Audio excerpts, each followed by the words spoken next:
Chargesheet पढ़ी है आसाराम जी की। मैंने आसाराम जी की चार्जशीट पढ़ी है।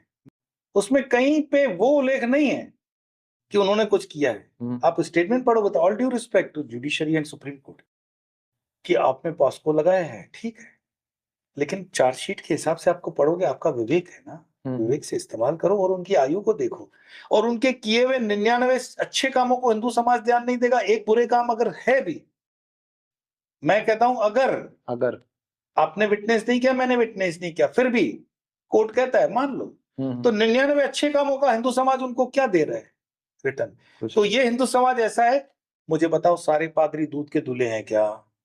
आपके सारे मुल्ले जो हैं मदरसों में भ्रष्टाचार नहीं है क्या?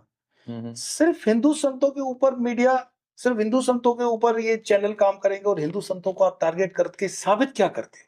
और ये करने वाला कोई मुसलमान नहीं है, कोई क्रिश्चियन नहीं है, हिंदू ही है। और वो हिंदू कौन है जो वास्तव में हिंदू है? I doubt. तो मुझे लगता है कि हरि अनंत हरि कथा अनंता, मैं कुछ इसमें अथॉरिटी नहीं हूं कहने के लिए। चार्जशीट की जो आपने बात की थी, आपने खुद उनकी चार्जशीट पढ़ी है आसाराम जी की? मैंने आसाराम जी की चार्जशीट पढ़ी है। मैं बताऊं, मैं जयपुर जेल में हूं, था जभी तो वो जोधपुर जेल में चल रहे थे। ठीक है। वे भी शायद मुझे लगता है वो जोधपुर जेल में ही हैं। और एक होता है ना, आप जब जेल में आ जाते हो तो फिर आपके पास दूसरा काम ही नहीं है, लीगल आपको एक्सपर्टाइज मिल जाती है, बहुत कुछ आपका नॉलेज बढ़ जाता है ना, सारी इंद्रियां काम पे लग जाती है। बिल्कुल। तो उस चार्जशीट को जब मैंने पढ़ा, मुझे उस चार्जशीट में ऐसा कोई दम नहीं लगा कि जिस तरह से आज वो प्रताड़ित किए जा रहे हैं, मुझे लगता है नहीं। एक राष्ट्रपति के पास भी अपना पावर होता है, वो चाहे तो मर्सी पिटीशन एक्सेप्ट करके उनको रिहा कर सकते हैं, क्योंकि उनका योगदान है राष्ट्र के अंदर।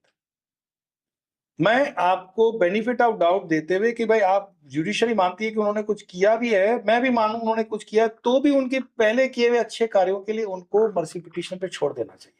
इसलिए नहीं कि वो संत है, इसलिए नहीं, बट आप उनकी आयु भी तो देखो। उनसे समाज को इस स्टेज पे क्या खतरा है भाई?